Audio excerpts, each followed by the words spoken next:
노동자와 인재라고 하는 단어 들으면은 어떤 생각이 들으세요? 어떤 분은 거부감이 들 수도 있고, 왜 이렇게 구분을 하냐, 누가 우위에 있는 거냐, 뭐 이런 생각들이 머리에서 자동으로 떠오를 수도 있고요. 아니면 그냥 전혀 그런 생각 없이 분리된 단어로서 다가오는 분도 계실 겁니다. 하지만 우리나라에서는 이 노동자라고 하는 단어 자체가 오랫동안 정치적인 부분에 있어서도 사용되어져 왔고, 그러다 보니까 관념들이 워낙 좀 다르게 배어 있어가지고 불쾌감을 느낄 수 있는 부분도 존재한데, 최대한 그런 것들을 감안해가지고 봐주시면 좋을 것 같고요. 저도 최대한 상세하게 생각을 말씀드리려고 합니다. 역시나 크래프트라고 하는 책에서 영감을 받아가지고 이 영상을 만드는 건데요.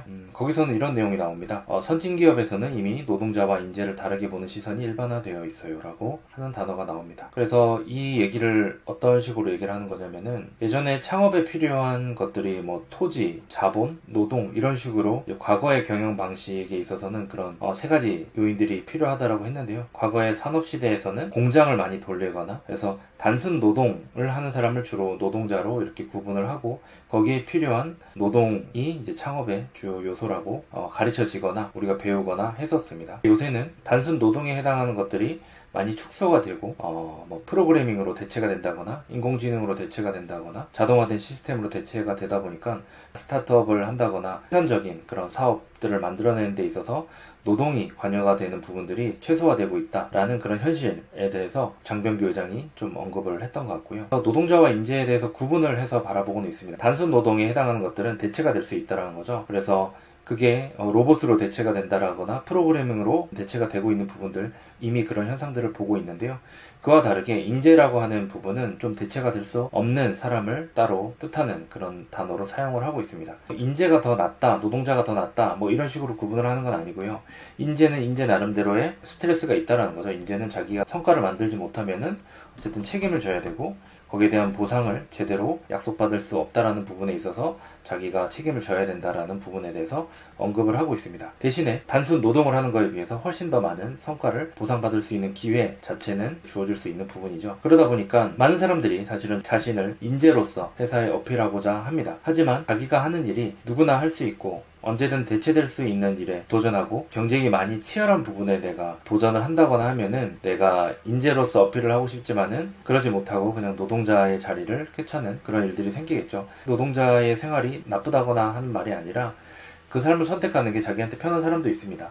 성과로 보상받고 싶지 않고 그냥 안정된 보상을 원하는 그런 분들은 당연히 노동자의 역할을 하는 것도 자기한테 좀 잘 맞는 거잖아요. 근데 만약에 이런 부분에 있어서 자기가 어떤 쪽을 원하는 사람인지에 대해서 제대로 인지를 하지 못한 상태에서 자신은 성과를 잘 내지 않는데 안정된 그런 보상을 계속해서 원한다라고 하면은 기업 입장에서는 당연히 커버를 하기가 힘들 거고요. 내가 단순 노동을 한다 하더라도 그 안에서 차별화된 그런 프로세스를 만들어내거나 남들이 따라올 수 없는 그런 관점을 가지고 계속해서 성장을 하거나 한다면은 그 사람은 다시 인재로서 인정을 받을 수가 있고, 좀 남다른 대우를 받거나 회사에서 놓치기 싫어하는 그런 사람이 될 수도 있는 부분이 생기는 거죠. 어쨌든 선택은 본인이 하는 겁니다. 어떤 게 나랑 더 잘 맞는지 선택을 하는 거고, 그리고 그 선택을 했다라고 하면은 내가 한 선택에 있어서 주어지는 의무를 잘 따르면 되는 거고, 거기에 필요한 권리를 내가 잘 가져가면 되는 것이고요. 하지만 내가 선택을 하고 나서 내가 해야 될 의무를 하지 않고 권리만 요청을 한다라고 하면은 당연히 내 선택에 대해서 전제들이 다 깨지는 거기 때문에 내가 선택했던 것들을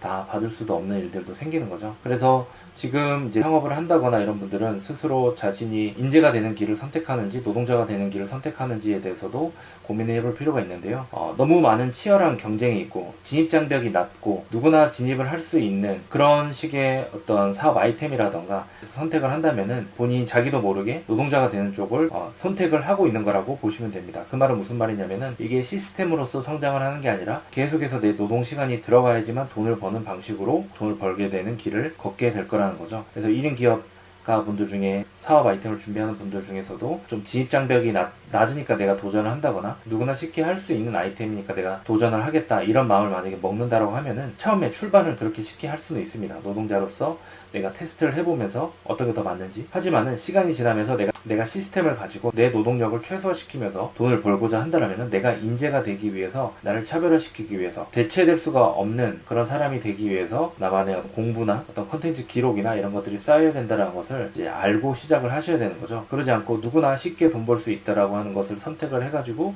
거기서 발생하는 그런 노동들에 대해서 불평불만만 하고 성장하지 않는다라고 하면은 또 다른 업그레이드하는 그런 기회는 사실 오기가 쉽지 않을 겁니다. 그렇기 때문에 내가 어떤 길을 선택을 하는지, 거기에 필요한 의무와 권리는 무엇인지, 그리고 어떤 길을 내가 선택할 때 어떤 기준으로 그것을 구분을 할 수가 있는지, 내가 인재가 되는 길을 선택하는지 노동자가 되는 길을 선택하는지, 이런 부분을 잘 고민을 하셨으면 좋겠고요. 제가 봤을 때 기준은 진입장벽이 낮고 누구나 할 수 있는 그런 아이템, 그런 방향성이라고 한다면은 노동 쪽으로 간다라고 보시면 될 것 같고요. 그렇지 않고 좀 진입장벽이 있고 남들이 하기 어려운 부분이다, 그런 쪽으로 선택을 한다면은 내가 인재가 되는 방향으로 선택을 하는 거고, 내가 대체가 될 수 없는 상황 쪽, 그리고 부가가치를 만들어내는 쪽으로 선택을 하는 거다. 대신에 거기에 나오는 성과에 대해서 내가 책임을 져야 되고, 안정된 성과가 보장되지 않을 수도 있다는 것을 감당해야 된다는 것을 꼭 기억을 하셨으면 좋겠습니다. 그런 기준으로 한번 말씀을 드려야 될 것 같아가지고 이 영상을 찍었고요. 불편하실 수도 있겠지만은 제가 책에서 나온 내용들을 가지고 제 생각을 말씀드린 거니까요. 혹시나 도움이 되셨다고 한다면은